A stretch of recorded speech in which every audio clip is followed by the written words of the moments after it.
Bonjour Yéna. Bonjour Fleur, Du coup, ça va bien. Du coup, je fais Yéna, je fais Soro, j'utilise quel nom? Tu préfères quel prénom? Yéna c'est mieux.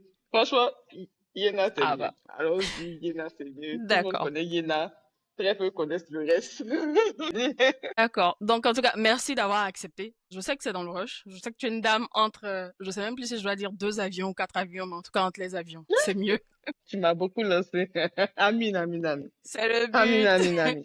S'il vous plaît, ramenez les avions, j'en ai besoin. Mais en tout cas, merci beaucoup d'avoir accepté de nous parler de ton métier, de ce que tu fais, du parcours que tu as eu pour y arriver, aussi de la cybersécurité, parce que, bon, on en entend parler. Ça effraie beaucoup de jeunes dames qui se disent qu'il faut être mathématicien, Mhm. agrégé, etc. pour le faire. Donc, aujourd'hui, on a quelqu'un du domaine qui va nous expliquer ce que c'est. Mais pour commencer, est-ce que tu peux te présenter en quelques mots? En quelques mots, hein, vraiment en quelques mots, c'est Yéna Kinemonsoro. Je suis expert cybersécurité. Je travaille dans plusieurs domaines. Je fais aussi des affaires publiques. Je suis en cabinet de conseil et je suis aussi directrice en fait d'une agence de com et affaires publiques qui s'appelle ABG. Commissaire générale d'un forum bien connu qui s'appelle le Cyber Africa Forum. Et voilà, c'est un peu ça mon portefeuille de compétences actuelles, en espérant ajouter encore un peu plus. Ah ouais, il est vaste en tout cas. Et quel est ton rêve professionnel du coup, avec toutes ces casquettes-là? Bah, mon rêve, justement, je suis en train de construire mon profil. Pour moi, c'est de finir en cyberdiplomatie. C'est pour ça, justement, en fait, que j'essaie de toucher à certains domaines qui sont sous-jacents, on va dire, pour atteindre l'objectif final, en fait, c'est d'être diplomate, mais diplomate pour le secteur de la cybersécurité. Du coup, cybersécurité, on en parle, tu as dit le mot. Aujourd'hui, Mhm, pour quelqu'un qui est en train de chercher sa voie, est-ce que tu mhm, pourrais décrire ton métier? Pour quelqu'un qui ne le connaît pas du tout, je te donne un exemple très bateau, qui va avoir le bac, qui mhm, sait pas ce qu'il va faire, vers où s'orienter et qui cherche des pistes. mhm. Alors, mon métier, en fait, c'est de la cybersécurité. La cybersécurité, en fait, c'est la protection des données.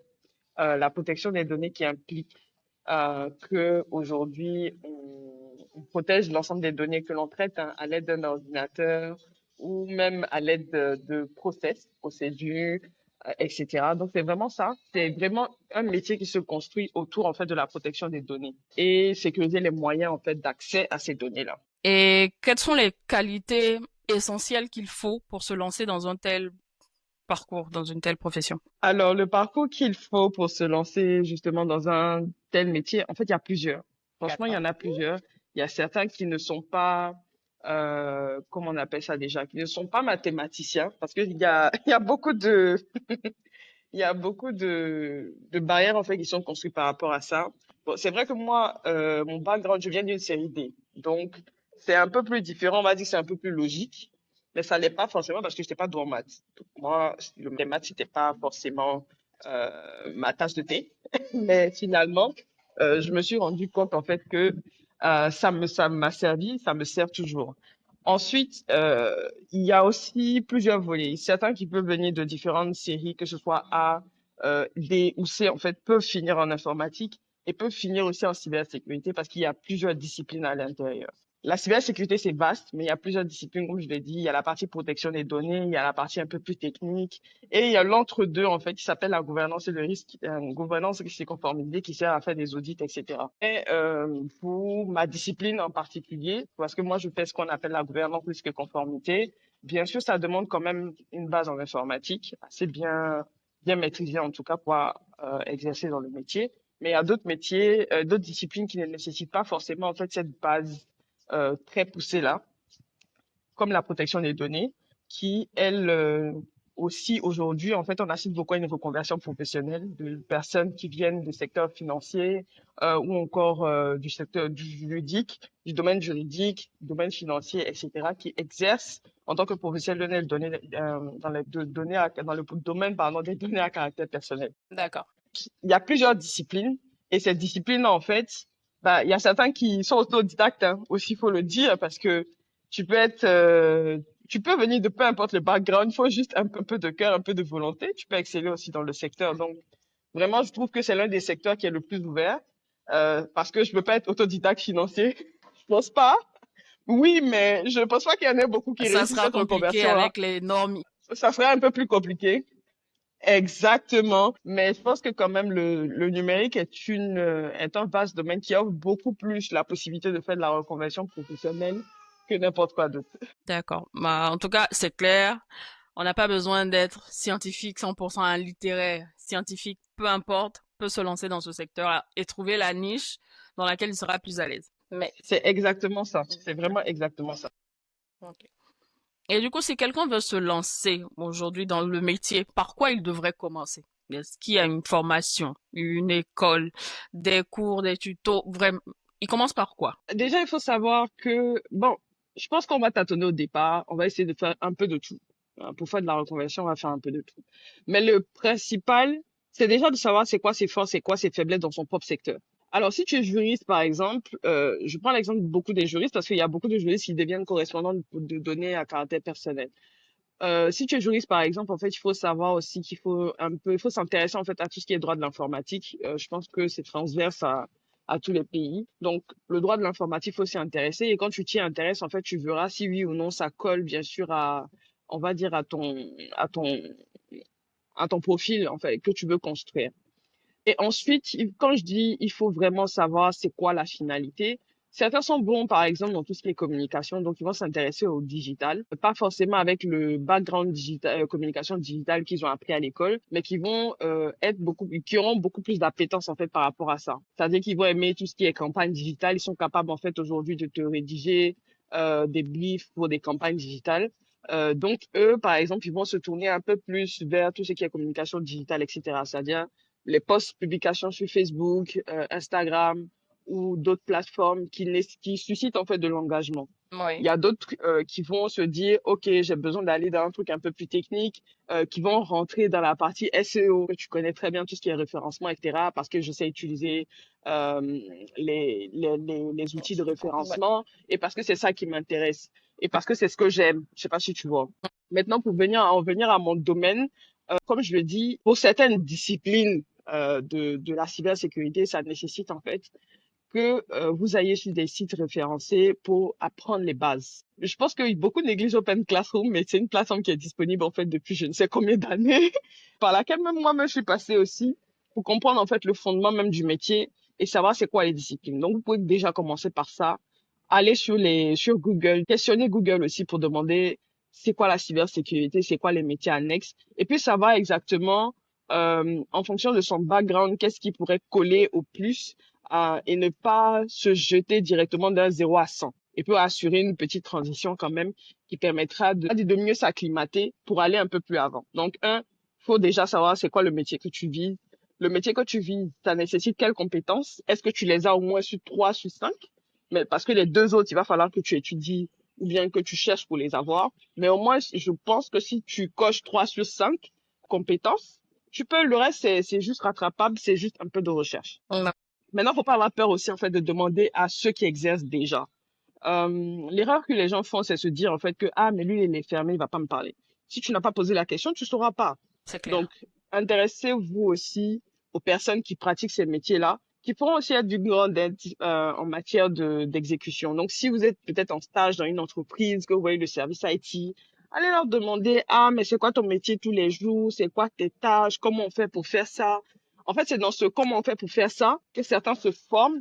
On va dire certains apprennent de manière totalement autodidacte et deviennent après des génies. Donc, c'est pas comme s'il y a une ligne, on va dire, déjà prédéfinie pour atteindre un profil, mais pour atteindre un métier. Même moi qui aujourd'hui essaie de devenir cyberdiplomate, j'ai même pas de background en fait encore en diplomatie, j'en ai même pas encore pris un programme entier. Quand je dis un programme entier, c'est à dire que je dois aussi retourner à l'école, mais j'ai déjà commencé à m'intéresser au métier, ce que ça nécessite en termes comment on appelle ça déjà, en termes de compétences, en termes de posture, en termes de background, de skills aussi. Donc je m'y intéresse et je construis brique par brique, ça va me prendre un peu de temps. Parce que forcément, il va falloir que je retourne sur les bancs à un moment donné, mais au moins j'aurai suffisamment on va dire, les bases pour aller m'asseoir avec ceux qui auront fait le cursus et puis pouvoir discuter avec eux. Donc, c'est un peu de recherche et puis un peu de don de soi aussi. Entièrement d'accord. Du coup, ce secteur-là, avec tout ce que tu expliques et le fait que tu sois une femme, il y a beaucoup de clichés, c'est sûr. Quels sont les Ouais, il y clichés a ou beaucoup de les clichés. idées reçues que tu as déjà entendues, des plus normaux aux plus saugrenus? Bah, les plus saugrenus, on m'a déjà pris pour une assistante. Pour une assistante, on m'a pris pour beaucoup de choses. Ça, c'est Merci le aussi. classique. Faut pas que je raconte des cracks. C'est que j'ai eu la chance de tomber sur des managers qui étaient de très bons managers. Malheureusement, c'est pas tout le monde qui a cette chance de tomber sur un très bon manager. C'est Un vrai. bon manager, pour moi, c'est pas quelqu'un qui est cool. Parce que quelqu'un qui est cool n'est pas forcément la personne la plus productive de la planète. Un bon manager, c'est la personne qui te met devant le fait et qui te force, en fait, à apprendre. Donc, moi, j'ai eu la protection de mes managers sur certains points, mais quand même, enfin, il y a du racisme, il y a du sexisme, parce que, ils sortent entre eux pour certains, ils se promènent entre eux, donc il y a des connexions qui passent plus facilement parce que ce sont des hommes, ils vont boire des verres, ils n'ont pas les mêmes problèmes que toi, voilà, on comprend. Mais j'ai eu de très bons managers qui m'ont forgé, c'est-à-dire qui n'ont pas fait de distinguo entre le fait que je sois une femme et d'autres qui étaient des hommes dans les équipes. Ils nous ont forgé du même bois. Et le truc, c'est que aussi, je pense que l'écosystème est un peu plus sévère avec les femmes parce qu'on s'attend à ce que tu fasses 2 fois plus d'efforts. Et ça, c'est même pas une question du secteur, c'est une question de la société tout court. Les femmes font 2 fois plus d'efforts, sont 2 fois plus dans la rigueur parce qu'elles doivent prouver 2 fois, 4 fois, 10 fois même qu'elles méritent leur place. Il n'y a pas beaucoup de place pour l'erreur quand tu es une femme dans le secteur aussi. Il n'y a pas beaucoup de place. Vraiment pas du tout. Du coup, comment tu batailles pour te faire la tienne? Bah, moi, personnellement, je pense que mon vécu peut être une force comme une faiblesse. J'ai appris très rapidement à être indépendante. Et avant de prendre conscience que je n'avais absolument pas besoin d'entendre les avis négatifs qui sont improductifs pour avancer, parce que j'en prenais beaucoup et ça me tenait à cœur, j'ai fini par m'asseoir et puis me poser la bonne question un jour, à savoir, est-ce que tu continues à écouter ce que les gens disent qui est totalement improductif, plutôt que d'écouter ce qui est dit de négatif, mais qui est productif. Donc, il faut faire le distinguo. Une fois que ça attaque ma personne, non, elle n'est pas sympa, tout ça. Et je suis pas là pour être sympa avec tout le monde. Je suis là pour faire un Faut travail, qu'on arrête ce d'être qu'on m'a gentil. demandé de faire. Je pense que c'est un truc, Non, c'est un en truc fait, les féminin. gens pensent qu'il faut être gentil au travail. Moi, le passif agressif, je pense que c'est une méthode. C'est pas la plus belle, mais c'est une méthode. Au travail, en tout cas, Dieu merci. Franchement, hein, j'ai eu un parcours, je peux dire Dieu merci, j'ai eu de bons collègues qui comprennent aussi mon contexte, c'est-à-dire qu'ils savent que je suis une femme qui lutte en fait pour s'imposer. Mais je n'ai pas besoin de m'imposer parce que mon travail parle pour moi. Et c'est comme ça que quand j'ai dit, j'ai séparé les avis négatifs improductifs des avis négatifs productifs, je me suis dit, la seule chose qu'on ne doit absolument rien dire quand on prononce mon nom, c'est-à-dire quand on dit Yéna, là, on doit absolument rien dire, c'est mon job. Donc, je me La qualité du contente de travail. faire mon job. Et vraiment, la qualité du travail. Et vraiment, je préfère que mon travail parle pour moi, c'est-à-dire que mon nom même arrive et avant même qu'on ne colle à la personne. Dieu merci, jusqu'à présent, j'y arrive très bien. J'espère que je vais continuer encore plus. Mais c'est ça, en fait. Sachez que vous avez une réputation à bâtir. Enfin, c'est vrai que c'est une fiction, mais les Olivia Pope que vous voyez, que vous admirez, etc., on vous montre à quel point il faut bâtir une réputation. Et la réputation se joue tous les jours sur tous les projets sur lesquels vous travaillez. Donc, si vous n'avez pas vous-même une certaine exigence au résultat attendu de vous, une certaine pression personnelle, la pression des autres, forcément, qu'elle va arriver en fait, ça va arriver avec beaucoup de, comment dirais-je, De beaucoup fracas. de violence, bien sûr de fracas. Donc si toi-même tu es déjà exigeant envers toi-même, la pression des autres ne sera que leur pression à eux, pas la tienne. Parce que la tienne est beaucoup plus forte. Donc c'est un peu comme ça que je fonctionne. Bon, c'est pas forcément l'action que je recommande à tout le monde, mais c'est juste de prendre son travail très au sérieux et de se dire que chaque projet, on remet à chaque fois sa réputation. Les gens se souviennent d'une erreur et pas de 99 réussites. Franchement, ça, C'est c'est sûr. ce qui doit pousser à me donner la matière à réfléchir à tout le monde. On dirait quelqu'un, c'est fort. C'est fort. Ah, c'est fort, c'est très fort, c'est très fort. C'est très fort. Et pour moi, en tout cas, et je pense que pour toutes les femmes aujourd'hui à qui on reproche d'être froides, pas très sociables, il y a une pression qui est permanente. Et franchement, ne vous basez pas sur un ressenti personnel parce que on est dans des contextes où, comme je l'ai dit encore une fois, on n'est pas obligé d'être sympa. On est sympa parce que c'est la personnalité. Mais il y a des gens, c'est pas la personnalité d'être sympa. Je sais pas si tu Je vois. suis d'accord. Donc, prenez les gens tels qu'ils sont. Sachez que juste que si ce que vous demandez est fait, c'est l'essentiel. La suite, ce n'est que le divertissement. D'accord. C'est très clair en tout cas. Non, je veux qu'on parle de ton parcours académique. Donc, aujourd'hui, on te Mhm, reconnaît. Bon, ça c'est mon petit surnom. J'en donne tout le temps à tout le monde. Comme la queen de la cybersécurité. Mais avant d'y arriver, il y a eu un parcours. C'est quoi le parcours après le bac? Comment tu as commencé? Là, tu as dit que tu avais fait une série, un parcours scientifique. Donc après, comment ça s'est passé? Quelles ont été les étapes, les écoles ou les pays par lesquels tu es passé pour être mhm. aujourd'hui dans ce secteur? Alors, je vais vous détailler totalement mon parcours que j'aime beaucoup. J'ai fait deux lycées d'excellence dans la Bossé 1. Donc, Voilà, esprit de momie adjoie, esprit de momie c'est fêtée. parti. On est là juste creuser les femmes leaders. Malheureusement, j'ai pas fait cette marie, hein, heureusement aussi. Non, ça c'est une autre bataille. Je sais que je vais recevoir des gens de Sainte-Marie. Là, Donc, non, franchement, vous allez recevoir les gens de cette marie. Il y a une petite rivalité là qui dit pas son nom, mais on accepte notre cœur reste ouvert. Donc, j'ai fait Momie adjoint de Yamoussoukro, Momie fêtée de Bingerville, et comme je dis, creuser des femmes leaders. Les lycées d'excellence de Côte d'Ivoire, franchement, pour moi, reste l'un des, on va dire, l'un des endroits où on forge, parce qu'on te forge à accepter que l'excellence. Et Dieu merci, j'ai pu passer par là. C'est déjà un très bon point, parce que j'ai appris la survie dans ces environnements-là, et à ne pas avoir peur, justement, de travailler. Donc, c'est déjà bien. J'ai fini en bac D. Bac D, quand j'ai fini, moi, je suis allée à groupe locaux, Plateau, euh, en réseau informatique et télécommunications. Donc, c'est là-bas que j'ai eu mon BTS. Juste après, j'ai fait un an enfin, ma première année ingénieur. Je l'ai fait à l'ENSIT de Plateau, à la Farandole, qui est une superbe école aussi. Et juste après, j'ai eu une bourse pour aller au Maroc. Je fais partie des chanceux parce que c'est très difficile d'en avoir, mais j'ai pu bénéficier ce qu'on appelle des bourses de coopération, qui existent toujours d'ailleurs. Il faut juste présenter un dossier valide et un projet d'études valide au ministère de l'Enseignement supérieur, que je remercie même d'ailleurs. Alors, quand j'ai eu la bourse, je suis allée au Maroc, à Supinfo International University, qui n'existe plus, qui a été transformé en Campus 365. Alors, avant, ça s'appelait Supinfo International University, qui avait 17 campus à travers le monde. Il y ok. avait un campus à Casa et un campus à Rabat. Au départ, je voulais aller à UIR, à l'Université internationale de Rabat, De mais ça Rabat, coûte oui, un qui est plus bras. connu et qui est en top dans le Lui qui classement, en est tout cas des plus business connu, schools africaines, en fait. sachez que ça coûte un rein, un bras et deux pieds. Ça Bah, coûte très cher. Ça coûte très cher. Ma bourse ne pouvait pas couvrir tout ça. Franchement, c'est l'un de mes, je sais pas si c'est un regret, mais bon, j'aurais bien aimé y aller. Je suis retournée à Rabat récemment. Je suis repassée sur le campus. Franchement, c'était l'un des campus de mes rêves, l'école que je voulais vraiment faire. Mais j'ai fait une bonne école, Dieu merci. Je suis arrivée, j'ai repris mon bachelor, qui était une décision totalement personnelle parce que, comme je vous l'ai dit, quand vous-même vous mettez la pression pour avoir un certain standing et un certain standard, pardon, euh, il faut savoir ce que vous voulez. Donc moi, j'ai sciemment repris mon année de bachelor parce que je jugeais en fait que j'avais pas encore le niveau. Et c'est ce que j'ai fait. J'ai fait bachelor, master, etc. Et j'ai gradué, Dieu merci, avec les honneurs. Et tout s'est bien passé. là, moi, j'ai une question.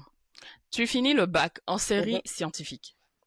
Tu pars faire un BTS en informatique réseau. Ça veut dire que déjà, tu as une appétence ou tu mhm. détectes un truc pour l'informatique. Ouais, Ça ouais. te vient comment Alors, là? Est-ce que tu es moi, déjà en contact avec des ordinateurs ou... justement, là, j'étais déjà en contact avec les ordi parce que c'est moi qui gérais tout ce qu'il y avait comme Internet à la maison.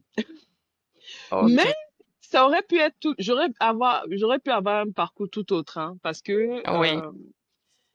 j'avais aussi postulé à l'ISTC à l'époque. Donc, j'aurais pu Ok. bien finir aussi en communication et journalisme, hein, comme ce qui aurait été bizarre. Oui. Pas bizarre, mais avec Mais bon, c'est le pas très parcours loin que j'ai parce aujourd'hui, qu'aujourd'hui, c'est tu es pas bizarre. modératrice dans des C'est pas très conférences, loin. etc. Donc, c'est pas très loin. Bah oui, alors, je suis modératrice, certes, mais c'est juste des trucs à mi-temps. C'est-à-dire, c'est 1 heure et puis tu passes à autre chose. Ça ne demande pas la discipline de rédiger des articles de presse, des communiqués de presse, même si aujourd'hui même c'est vrai, quoique c'est très vrai parce que je, je continue à travailler dans la com. Bah, je suis certaine, en Les fait, affaires pour être publiques, c'est ça, hein. commissaire général, il Je y suis a en un train de... regard sur tout ça. Bah oui, oui, il y a un regard sur tout ça. Ça semble que je dirige une agence com. C'est drôle parce que j'allais même oublier ça parce que je gère tout ça. Enfin, c'est vrai que là, je fais beaucoup plus de la gestion de projet, mais je suis obligée de lire tout ce qui sort comme communiqué de presse, comme stratégie de com, etc. Je suis obligée de tout lire. Mais c'est vrai que j'aurais pu totalement finir aussi en communication.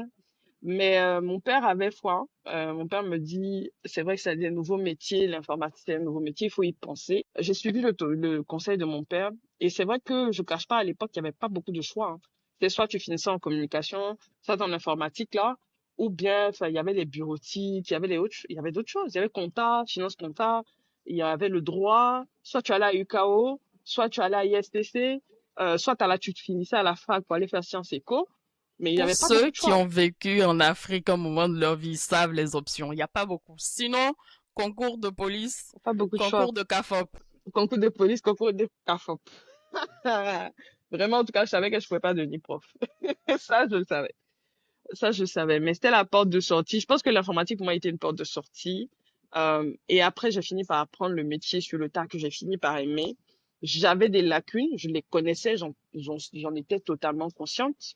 Mais j'y suis allée quand même, j'ai lutté, j'ai eu mes diplômes dans les, on a dit dans les règles de l'art. Et c'est ça, en fait, que j'essaie de donner comme conseil. En fait, si tu es conscient de tes lacunes, tu sais où est-ce que tu peux, comment dirais-je, où est-ce que tu peux batailler. C'est clair. Mais si tu connais pas des lacunes, mais si tu n'en es pas conscient, oui, tu les évites, mon ami, c'est une balle dans le pied et ça va pas t'aider à avancer. Connais tes faiblesses, communique, dis aux gens. Ça, là, c'est ça ma faiblesse. Les gens, en fait, à un moment donné, plus ils entendent, plus ça devient normal pour eux. Je sais pas si tu vois. Donc, Non, je vois. c'est aussi ça. Aujourd'hui, tu dis que tu as suivi les conseils de papa. Mais à quel moment dans ton évolution tu t'es dit, c'est ça que je Mhm. veux faire? Bon, certes, on m'a donné des pistes, mais c'est clair, c'est avéré, c'est vraiment ça que je veux faire. Alors, je me suis dit ça le jour d'une de mes soutenances en Master 2. Non, en Master 1 même. C'était un cours qu'on appelait les management de service. Et justement, en fait, généralement, on faisait beaucoup de soutenance à l'école. C'est-à-dire qu'on nous préparait, en fait, à présenter des projets, etc. Et Monsieur Kadiri, qui est qui était le prof à l'époque, un monsieur que j'aime beaucoup parce que il m'a dit, tu sais, tu es différente des autres. Les autres, ils viennent pour juste se balader, valider mon cours. Mais toi, à mon cours, tu prends le temps d'écouter, puis tu poses les bonnes questions. Donc, Monsieur Kadiri, à l'époque, me poussait beaucoup aussi parce qu'il voyait quelque part que j'aimais bien les matières, j'aimais la continuité d'activité parce que ce qu'il donnait dans ses cours de management des systèmes et des services. Et il m'a dit, tu sais, ce sera ça ton gagne-pain. Franchement, j'ai jamais oublié ça, hein. Et je lui dois beaucoup de crédit parce que finalement, c'est ce que je fais comme travail. Je lui dois beaucoup de crédit. Et c'est là où aussi, en rédigeant les présentations, en rédigeant beaucoup de choses, je me suis rendu compte que c'était un métier incroyable et que pourquoi les gens faisaient pas ça en fait? Pourquoi j'étais pas au courant depuis le début? Je sais pas si tu vois. C'est Pourquoi vrai, j'ai pas vu ça depuis le début? mais il y a des Pourquoi métiers j'avais pas qu'on accès trouve à cette cachés, info? en fait. C'est ça. Il y a des options qui Mais sont oui, cachées et on ne effectivement, sait pas. effectivement. Et tu sais, je vais te dire une chose. Le métier de la continuité d'activité, les spécialistes sont tellement rares. Et moi, c'était la rareté qui me plaisait. Les spécialistes sont rares.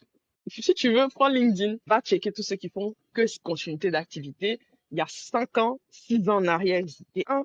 Personne n'avait prêché sur ça.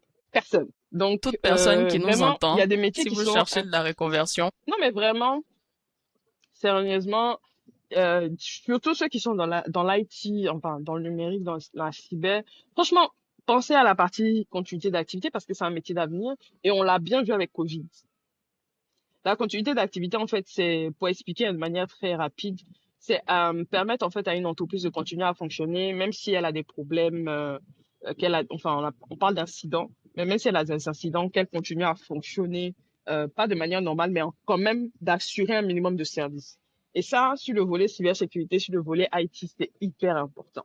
Dans le contexte dans lequel on est, c'est hyper important. pour ceux qui ne savaient pas, voici une autre piste pour les métiers à Ouais, rechercher. il y a plein de pistes. Franchement, Il il y y en a a, plein de faut pistes. juste Il y a ceux qui peuvent faire chercher. de l'intégration de solutions, les commerciaux. Bon, Il y a certains qu'on appelle les pré-sales, les ingénieurs avant-vente, qui ont le boom aussi aujourd'hui. Il y a la partie protection des données. Il y a la partie totalement audit aussi, parce qu'il y a eu les auditeurs IT qui sont reconvertis en tout ce qui est gouvernance, risque et conformité. Il y a beaucoup de choses. Franchement, ne regardez juste pas de manière très tunnel. Essayez d'avoir en fait une vue en essuie-glace, quoi. Vous parcourez partout, vous demandez. Et dans ce secteur-là, bah, parce que je vois, il y a beaucoup de certifications. Il y en a tellement Oui, que il y en a ma plein. question Il y en a tellement. est-ce que c'est utile? Est-ce que ça rehausse vraiment un profil ou pas? Ou est-ce qu'il y a des tops qu'il faut chercher ou pas? Alors, même moi, personnellement, j'en ai qu'une seule. Or, je devrais quand même en avoir peut-être 10 à l'heure actuelle. Les certifications, quand même, à un moment donné, pour moi, c'est important. Parce que c'est pas juste une question de cours, c'est aussi une question, en fait, de certifier les compétences que tu as déjà acquises. Et pour montrer aussi à l'écosystème que, voilà, tu progresses. Moi, par exemple, les deux certifications, en fait, que je vis, c'est le CISA, Certified Information Security Auditor. Donc, c'est ça. Et puis, il y a le CISM, en fait, qui est Certified Information System Security Manager. Il y a aussi ça. Ah, il y a une troisième qui est le CRISC, qui est pour la partie gestion des risques. Franchement, dans le secteur, il faut avoir des certifications. C'est hyper important. Moi, je suis certifiée juste Risk Manager parce qu'à l'époque aussi, j'essayais de rajouter cette partie gestion des risques dans mon profil. Quand tu construis un profil, il faut penser aux certifications aussi qui peuvent être valuable en fait pour ta progression. Donc, c'est important, c'est très important. Pendant le temps que ça va prendre, mais je vais passer mes certifs quand même. Parce qu'à un moment donné, si tu veux Ouais, avoir accès à à passer à un autre niveau, il faut des certifs. ouais, d'accord, ben, c'est très clair. En tout cas, merci pour tous ces détails. Donc, je reprends le parcours. Côte d'Ivoire, lycée d'excellence de femmes. Ensuite, un BTS, donc brevet de technicien supérieur. Ensuite, une autre école. Donc là, on est purement dans le domaine informatique et on part vers le Maroc. Mhm, Aujourd'hui, bah, tu es mhm. en Côte d'Ivoire. Si tu devais proposer à quelqu'un ou conseiller quelqu'un qui n'a pas, peut-être pas les moyens ou qui a tenté des bourses, etc., mais qui veut entamer ce cursus, est-ce qu'il y a des écoles en Côte d'Ivoire ou en Afrique, mais en Côte d'Ivoire localement, qui peuvent permettre de d'atteindre ce niveau ou de se lancer? Oui, totalement. En fait, il y a une donnée pour moi qui n'est plus valable à ce jour, c'est qu'il faut forcément s'exporter pour avoir de bonnes écoles. Il y a les ATIC qui existent. Dans un contexte où les ATIC existent à Abidjan et qui a réussi à envoyer, par exemple, un lauréat en Chine qui allait gagner un concours avec Huawei, qui a été primé ici, c'est un pur produit de les ATIC. Et franchement, on va dire les étudiants locaux aujourd'hui ont un très bon niveau. Faut juste, comme j'ai dit, il faut juste se donner un peu de volonté. Et il y a plein d'écoles, bien sûr, à part les ATIC, que ce soit l'INP, HB, ou d'autres, qui sont aussi des écoles privées, qui donnent en fait la possibilité de construire son profil. Tu peux être dans une école bateau et puis être le meilleur de ton école bateau. Je sais pas comment dire, je sais pas si peut-être c'est cru ce que je suis en train de dire, mais c'est vrai. En fait, c'est juste parce que on se limite à ce que l'école nous apprend. C'est pas ce qu'il faut faire. L'école n'est là que pour te donner les bases. Mais la suite, c'est toi qui te les donnes, les opportunités. Et bien sûr, c'est vrai qu'il faut avoir un bon diplôme dans une bonne école parce que il faut être reconnu par l'État, il faut être aussi reconnu par les entités de C'est régulation clair. sous-régionales, etc. Mais pour moi, personnellement, l'école te donne les bases. La suite, c'est dans ta main.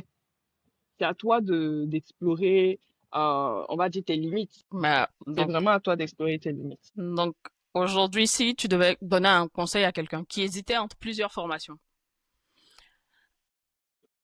Franchement, si je dois donner un conseil, hésite.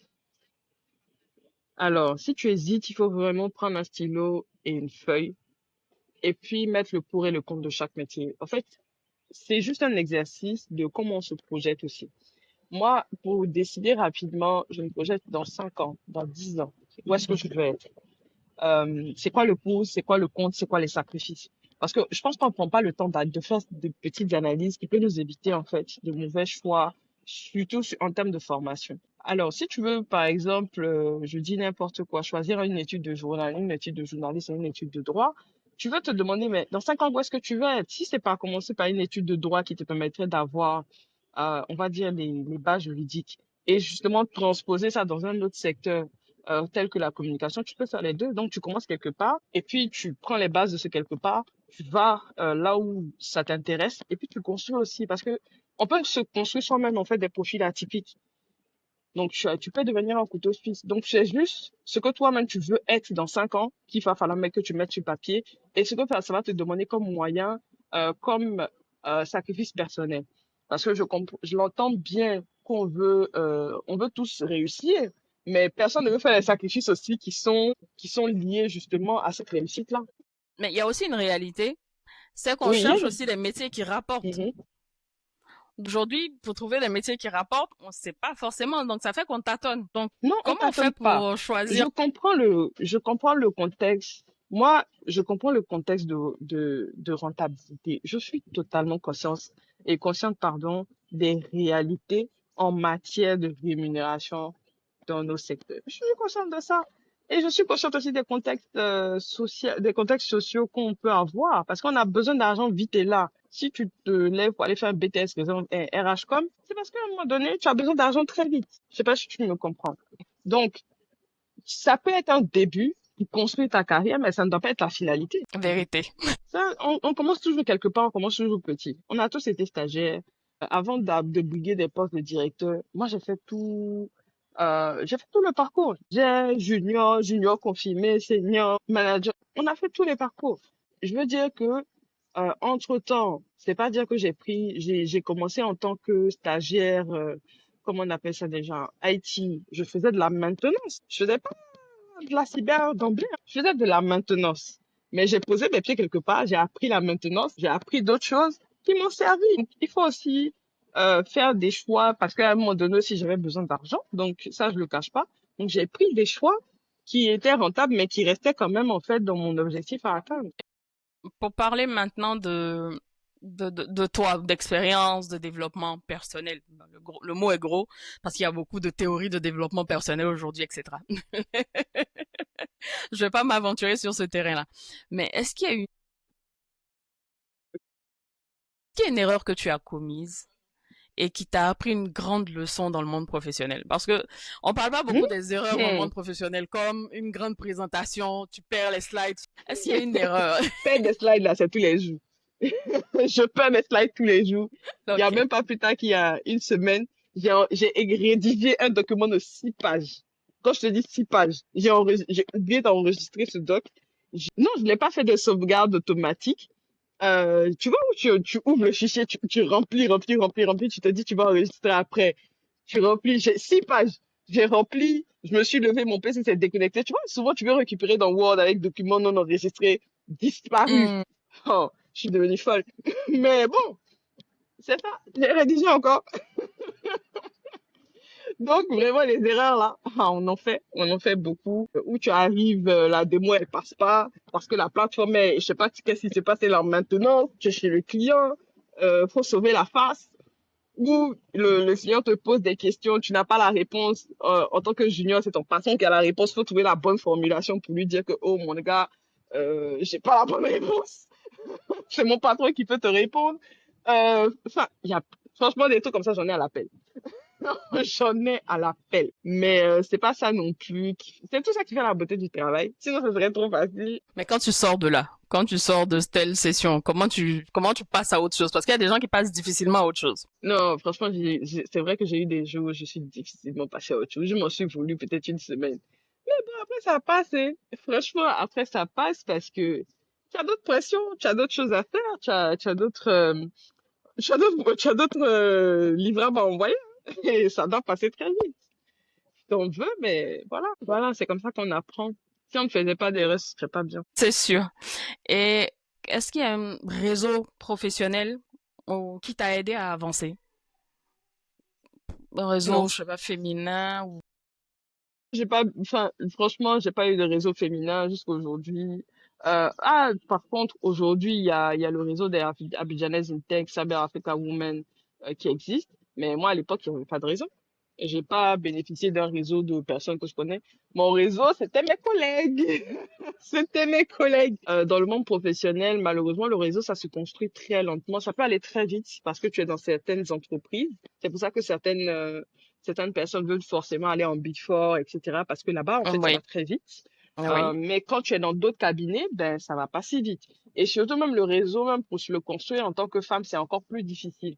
Parce que comme je t'ai dit, souvent, les soirs, ben, les gars, ils se prennent des pots ensemble, ils se voient au golf, au tennis, ils vont jouer au maracana. Enfin, toi, tu peux pas faire Je tout ça. suis d'accord. Toi, si tu as des enfants, bah, il y a les enfants à les gérer. Si tu as des activités à côté, il Voilà. faut les faire. Même avant même d'avoir les enfants, même avant même d'avoir les enfants, c'est pas tant qu'on va appeler forcément pour aller faire des after. Non. Parce que entre garçons, c'est plus facile, ils ont beaucoup plus d'intérêt à parler foot, à parler du Real de la Juventus, ou bien des Arsenal qui a perdu, mais tu peux en parler, mais on te prendra pas dans le même truc. Mais aujourd'hui, en tout cas, je pense qu'il y a des réseaux de femmes qui sont mis en place. Comme je t'ai dit, Cyber Africa Women, Abidjanet Tech, Amazon du Web. Il y a aussi, comment on appelle déjà, il y a plein. Comme on appelle avec Jean-Patrick et moi qui a son association qui fait justement She's dans the la code. formation, qui crée aussi en fait un réseau. She's de Code, merci. Qui aussi en fait, en même temps que c'est de la formation, ça crée aussi un réseau de femmes en fait qui sont aussi dans le volet actif et c'est très bien. Donc, je veux dire, il y a des communautés qui sont créées autour en fait du besoin d'avoir justement une communauté qui te ressemble. Tu vois. Donc, c'est très bien et ça continue. Bon, Dieu merci, aujourd'hui, quand même, j'ai un réseau. Sinon, ce serait dommage, hein. Non, mais j'ai un réseau aussi du fait de mon travail. Je côtoie beaucoup de gens et qui me côtoient aussi. J'espère que c'est vice-versa. Et ça me permet, bien sûr, de pouvoir appeler et faire avancer des projets. Et c'est tout ce qu'on se souhaite, hein. Ok. Bon, on a parlé de réseau, mais est-ce que tu as aussi un modèle? Je sais pas, un mentor. Commençons par un mentor. Est-ce que tu as un mentor? Bah, généralement, les grands J'ai pas de terroristes, mentor. pas de mentor. Ok. J'ai plutôt un support system. C'est comme ça que je l'appelle. Non, j'ai des support systems. C'est-à-dire que c'est pas une personne, c'est plutôt des personnes D'accord. qui me font avancer professionnellement et Ok. vers qui je peux me tourner si jamais j'ai des besoins particuliers en termes de projection, etc. Donc vraiment, D'accord. je préfère dire que j'ai un support système parce que se reposer sur un mentor, les gens pensent trop que le mentor nous doit des choses. Il nous doit rien. Non.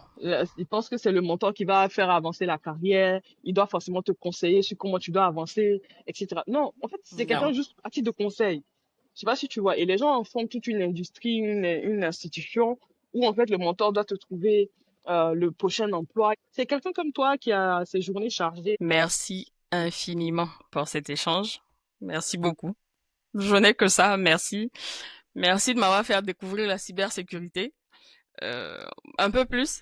Ouais, parce que franchement, moi aussi, j'avais certaines peurs à la technicité ou à la grande technicité du domaine. Mais bon, je pense que même moi, je pourrais y aller. J'ai plus rien à rajouter. Merci beaucoup.